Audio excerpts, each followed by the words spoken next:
In this lesson, we'll cover how to animate page color on scroll. This can handle everything from our different active states to even our hover states we can animate on scroll, and our different card styles here can change as well. So let's get started. First, let's open our page or project settings and we'll go to the before closing body tag. We'll add these three scripts for GSAP, Scroll Trigger, and Lumos Color Scroll JS. Second, let's set up our color modes. I'll leave a link to a tutorial in the description below where I fully cover how to set up color modes. Be sure to add this ID of Lumos Colors to your style tag so the JavaScript can find all your colors. If you're using Lumos v1.0.3, this ID will already be there. So this is where we define inside light mode what our background and font color should be, our border color, even our button colors on hover, and then we can define that across all our different modes, dark mode, our brand mode, and any other modes we have. Next, we can define which sections will be our trigger. So I'll say when the second section scrolls into view, we should change the page color.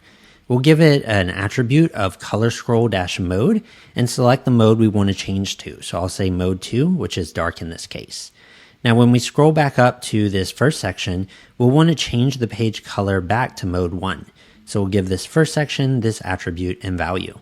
Now, if we leave this as is, the third section will also be mode 2. It won't change, but we could select this third section and maybe change it to mode 3, which is our brand mode. So let's publish and check it out. So we'll see now on page load, we start with light mode, then it goes to dark, and then it goes to brand. What's nice about this is instead of having to animate every single button or link across our site, we're just animating a couple variables on the body and it's updating everything inside. Lastly, we can apply some optional attributes to the style tag to control the animation. If we want to set a different speed other than a 0.4 second duration, we can apply something here. We can apply different eases here, accepting any GSAP ease.